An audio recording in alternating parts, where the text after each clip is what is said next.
안녕하세요. 빛을 담은 교회 이정우 목사입니다. 오늘도 우리에게 주실 말씀을 통해서 하나님의 놀라운 능력들을 또 한 주간 살아내는 우리가 되길 바랍니다. 그럼 하나님 말씀 같이 한번 듣겠습니다. 이는 아버지께서 내게 주신 자 중에서 하나도 잃지 아니하였사옵나이다 하신 말씀을 응하게 하려 함이로라. 이에 시몬 베드로가 칼을 가졌는데 그것을 빼어 대제사장이 종을 쳐서 오른편 귀를 베어버리니 그 종의 이름은 말고라. 칼을 칼집에 꽂으라. 아버지께서 주신 잔을 내가 마시지 아니하겠느냐.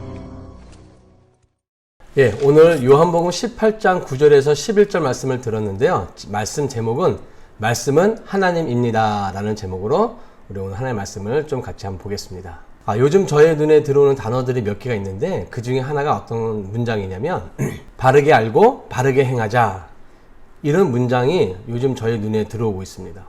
왜냐하면 우리가 성경도 바르게 알고 바르게 행하는 마음을 가지고 성경을 바라봐야 되는데 그러지 못한 부분들을 많이 보기 때문에 그렇습니다. 인간들의 수많은 질문에 하나님께서는 성경을 통해서 하나하나 정확하게 답을 해 주셨거든요. 그런데 그 답을 잘못 해석하고 오해해서 살다가 나중에 하나님 앞에 섰을 때 하나님이 그 부분에 대해서 아무 말씀을 해주지 않으시면, 잘했다 칭찬도 안 하시고 정말로 아무 말씀을 안 하시면 하나님도 그러시고 나도 그렇고 얼마나 다 당황스럽겠어요. 그러다 보니까는 더욱이 이 바르게 알고 바르게 행하자라는 이 문장이 요즘 따라 저에게 더 다가오고 있습니다. 신구약 성경을 합쳐서 성경이 총 31,173절로 되어 있거든요. 그 수많은 절들이 왜 있겠어요? 우리 인간들의 모든 질문에 다 답해 주시기 위해서 그렇게 있는 겁니다. 그래서 인간의 질문에 대한 하나님의 답변이 바로 성경이거든요. 몇 가지 예를 든다면 하나님이 아브라함을 만나셨습니다. 아브라함이 하나님에 대해서 얼마나 많은 질문을 했겠어요. 과연 하나님 어떤 분이신지, 또 하나님은 나에 대해서 어떤 삶을 살기를 원하시는지 질문과 의문을 가지고 던졌을 거예요. 그래서 창세기 15장 1절과 17장 1절에 보면 그 질문에 하나님께서 이렇게 대답하십니다. 이런 일들이 일어난 뒤에 주께서 환상 가운데 아브라함에게 말씀하셨다. 아브라함아, 두려워하지 말라.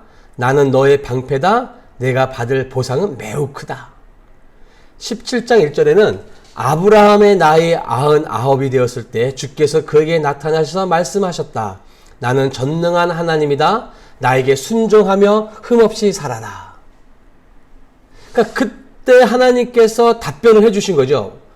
이런 말인 거죠. 나는 너의 방패고 너의 상급이니까 전능한 하나님이다. 너는 한눈 팔지 말고 내 앞에서 순종하며 흠없이 살아라. 이렇게 하나님께서 아주 구체적으로 말씀해 주시는 거예요. 우리는 성경에 인생에 대해서 질문할 수도 있습니다. 많은 사람들이 인생에 대해서 질문을 하죠. 그 인생에 대해서 하나님은 아주 명확하게 말씀하십니다. 야고보음 4장 13절과 14절에 오늘이나 내일 어느 도시에 가서 1년 동안 거기에서 지내며 장사하여 돈을 벌겠다 하는 사람들이여, 잘 들으십시오. 여러분은 내일 일을 알지 못합니다. 여러분의 생명이 무엇입니까? 여러분은 잠깐 나타났다가 사라져버리는 안개에 지나지 않습니다. 그러니까 우리는 이와 같은 하나님의 답변과 설명으로 인해 우리는 하나님을 더 구체적으로 알게 되고 우리의 신앙은 더 성숙해질 수 있는 거죠. 그러니 성경에 대해서 바르게 알고 바르게 행하는 것이 얼마나 소중한지를 모릅니다. 오늘 본문에 보면 겟세마네 동산에서 예수님은 제자들과의 만남을 끝까지 지키심으로 하나님이 허락하신 만남을 예수님은 책임 있게 행동하셨습니다. 근데 이 장면을 마태, 마가, 누가, 요한복음이 다 기록하고 있거든요. 근데 물론 시대순이 좀 다릅니다. 시대순으로는 마가복음이 우선이고 그다음에 마태복음, 누가복음, 요한복음 순으로 기록이 되었거든요. 근데 이 겟세마네 동산의 사건을 가장 먼저 기록한 마가복음에는 이렇게 되어 있습니다. 마가복음 14장 47절에 그런데 곁에 서 있던 이들 가운데 어느 한 사람이 칼을 빼어 대제사장의 종을 내리쳐서 그 길을 잘라 버렸다. 예수님 곁에 서 있던 한 사람이 예수님을 체포하지 못하도록 검을 뽑아 휘두른 거예요. 그러므로 인해서 대제사장의 종이 그 칼에 맞아 그만 귀가 떨어져 나가버린 거죠. 그리고 성경은 계속해서 이렇게 말하고 있어요. 마가복음 14장 48절에 예수께서 그들에게 대답하여 말씀하셨다. 너희는 강도에게 하듯이 칼과 몽둥이를 들고 나를 잡으려 나왔느냐? 내가 날마다 성전에 너희와 함께 있으면서 가르치고 있었건만 너희는 잡지 않았다. 그러나 이것은 성경 말씀을 이루려는 것이다. 그러니까 이 말씀은 뭐예요? 폭력에 대해서 탄식하셨음을 예수님께서 증거해주고 계시는 거거든요. 근데 이제 아까 말씀드렸던 것처럼 마가복음이 제일 먼저 기록이 됐잖아요. 그 마가복음을 듣고 읽었던 사람들 가운데 궁금한 것이 생긴 거예요. 어떤 궁금한 거냐? 어느 한 사람이 체포주에게 칼을 휘둘러 귀를 잘랐는데도 어떻게 더 이상 충돌이 일어나지 않았냐 이거예요. 아니 어떻게 체포하러 온 그 로마 군인들이 제자들의 별 저항 없이 예수님을 손쉽게 연행할 수 있었는지 그게 궁금해진 거예요. 그 궁금증을 하나님께서는 마태복음을 통해서 말씀해 주십니다. 자, 마태복음 26장 52절, 53절, 54절 제가 읽어드릴게요. 지금 말씀들은 다 표준 성경으로 제가 읽어드리는 거예요. 그때 예수께서 그에게 말씀하셨다. 내 칼을 칼집에 도로 꽂아라. 칼을 쓰는 사람은 모두 칼로 망한다. 너희는 내가 내 아버지께 당장에 12군단 이상의 천사들을 내 곁에 세워주실 것을 청할 수 있다고 생각하지 않느냐? 그러나 그렇게 되면 이런 일이 반드시 일어난다고 한 성경 말씀이 어떻게 이루어지겠느냐? 그러니까 마가복음에는 이 구절이 없어요. 같은 사건인데 말이죠. 근데 아까 말씀드렸던 것처럼 사람들 사이에서 궁금증이 생긴 거죠. 왜 폭동이 안 일어났냐 이거예요. 왜 로마 군인하고 제자들하고 왜 충돌이 안 일어났냐 이거죠. 예수님이 여기서 말씀하시는 거죠. 뭐라고? 칼을 쓰는 사람은 칼로 망한다. 그러니까 예수님이 제자들을 그렇게 꾸짖으신 거예요.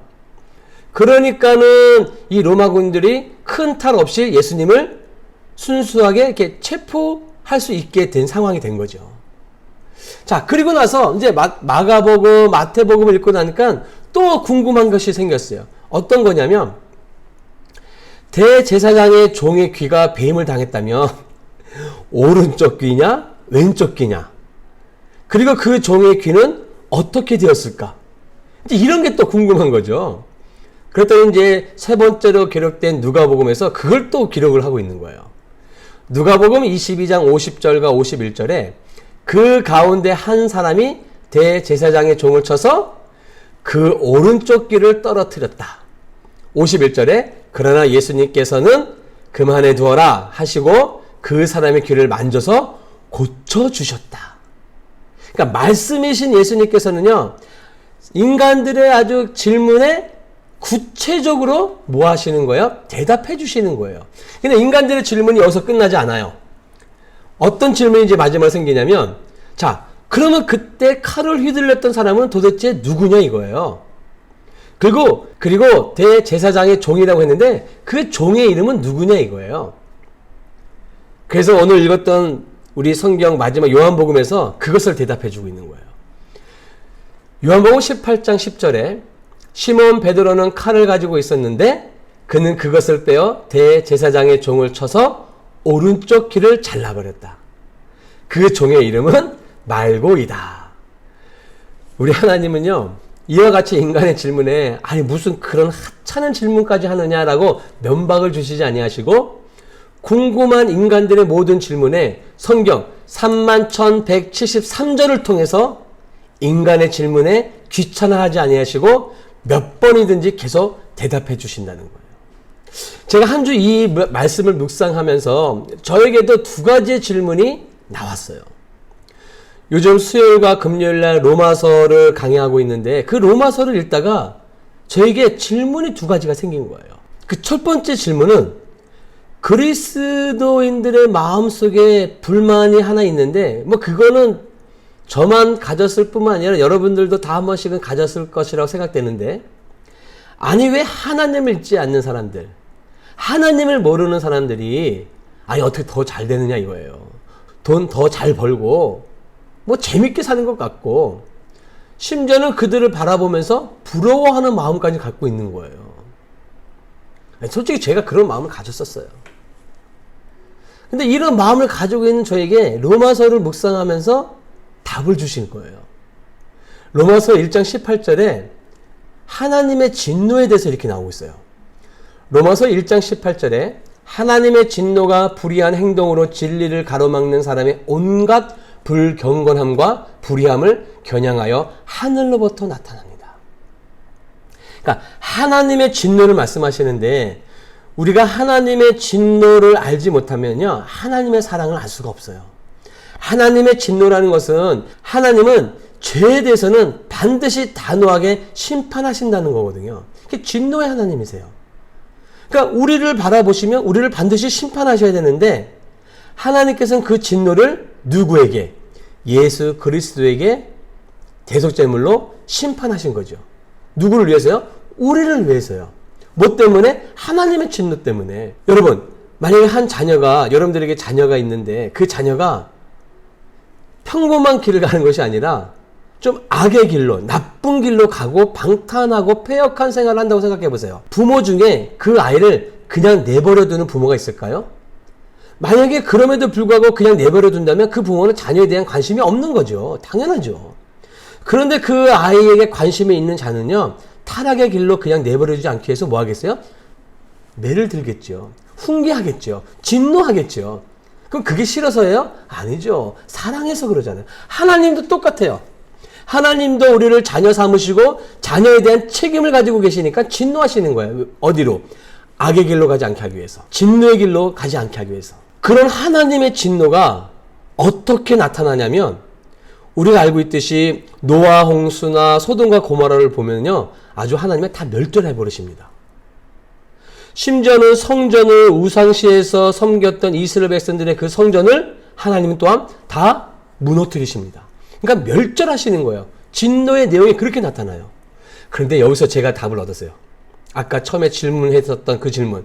왜 하나님을 알지 못하는 자들이 어떻게 더 잘 사는 것 같고 더 즐기면서 사는 것 같습니까? 라고 질문했을 때 이 답을 저에게 주신 거예요. 로마서 1장 24절에 그러므로 하나님께서는 사람들이 마음의 욕정대로 하도록 더러움에 그대로 내버려 두시니 서로의 몸을 욕되게 하였느니라. 이거는 멸절보다도 더 무서운 거예요. 하나님이요, 악을 행하는 자들을요, 그냥 내버려 두셨대요. 어떻게 보면은 이 말씀을 보면은 우리 하나님 참 냉정하다 할 수 있는데 아니에요. 로마서 1장에 보면요, 하나님을 알 수 있는 기회들을 하나님은 이 세상에 다 숨겨 놓으셨어요. 그래서 어느 누구도 하나님이 없다고 말할 수 없다고 그랬어요. 그러면 우리가 가끔씩 전도할 때 난 하나님 안 믿어요, 난 하나님이 없다고 생각해 하는 사람들은 뭐 하는 거예요? 하나님이 없다고 믿는 게 아니라 하나님을 거부하는 거예요. 왜? 하나님은 하나님이 만들어 놓으신 모든 피조물 속에서 하나님을 알 수 있도록 인간들을 그렇게 만들어 놓으셨어요. 그러니까 하나님을 모른다고 말할 수가 없는 거예요. 그런데 그럼에도 불구하고 그들이 그런 기회를 놓치고 산다? 하나님이 그냥 그 욕정대로 내버려 두신다는 거예요. 여러분, 우리가 몸이 아플 때 통증이 있으면 아프니까 병원 가잖아요. 근데 아픈데도 통증이 없어? 여러분, 그거 우리 그냥 내버려 두잖아요. 그래서 우리 가끔씩 듣는 이야기가 뭐냐면 암에 걸렸는데 너무 늦게 오셨다고. 왜 늦게 갔겠어요? 아팠는데도 통증이 없었거든요. 마찬가지예요. 첫 번째 질문에 대한 답을 여기서 찾았어요. 하나님께서 하나님을 알지 못하는 자들이 잘 돼가는 것을 내가 부러워할 이유가 없는 이유가 그 모든 것들은 하나님 보시기에는 모래 위에 집을 짓는 것과 똑같다라는 거예요. 화려함과 치장하는 것은 하나님이 보시기에 아무것도 아니고요. 하나님은 그런 것에 관심도 없으시다는 거예요. 그러니까 제가 그들을 보면서 부러워할 이유가 없는 거죠. 예. 혹시 여러분들 가운데서도 하나님을 알지 못하는 자들이 어떻게 자녀가 더 잘 되고 집안이 더 부유하고 막 그런 마음이 드실 때 이 말씀을 기억하십시오. 그들은요, 모래 위에 집을 짓는 것과 똑같은 삶이에요. 전혀 부러워할 이유가 없는 거예요. 이 말씀이 저에게 힘을 주더라고요. 두 번째 저에게 질문이 생겼는데 그게 뭐냐면 로마서 1장을 보다 보면요, 갖가지의 죄악들이 나옵니다. 한쪽에서는 정말 동성애의 죄들, 남자가 남자가 더불어, 여자가 여자와 더불어. 그런 죄들이 나오고요. 그 다음에 1장의 후반부에서 어떤 말씀이 나오냐면, 미움, 다툼, 시기, 질투, 수군수군 하는 거, 이런 것들에 대한 죄를 또 나열하고 있어요. 그 말씀을 보면서 이런 생각이 들었어요. 내가 동성애는 안 하는데, 인간으로서 미워할 수도 있고, 시기할 수도 있고, 질투할 수도 있고, 이건 좀 당연하지 않을까? 인간인데, 그럴 수도 있지.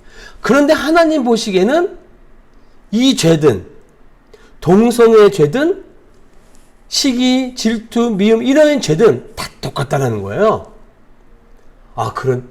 그 말씀이 내 마음에 다가오는 순간, 무거운 거 있죠. 이 질문에 대해서 해결하고 싶었던 거예요. 그래서 어차피 말씀에서 답을 얻어야 되는 거니까, 말씀을 찾다 보니까, 못 봤던 말씀은 아닌데, 우리가 너무도 잘 아는 예수님께서 마태복음 5장의 말씀을 통해서 바리새인들의 그 간음하는 부분에 대해서 지적해 주셨던 말씀이 있어요. 바리새인들은 문자적으로 사전적 의미로는 자기는 간음하지 않았어요.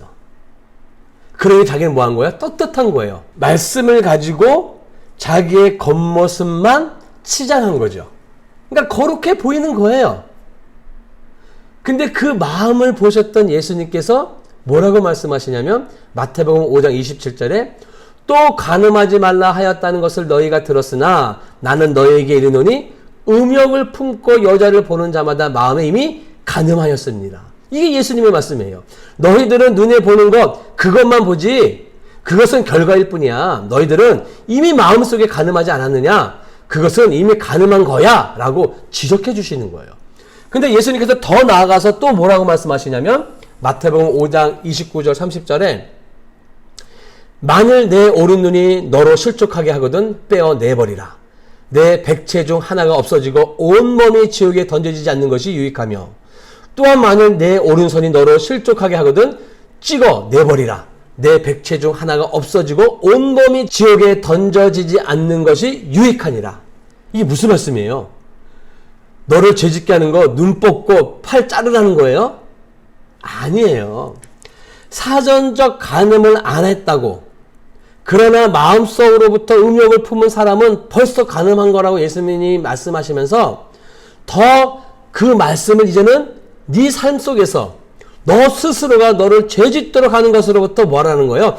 잘라내 버리라는 거죠. 말씀을 보니까 궁금했던 그 말씀의 부분에 대해서 하나님이 말씀해 주시는 거예요.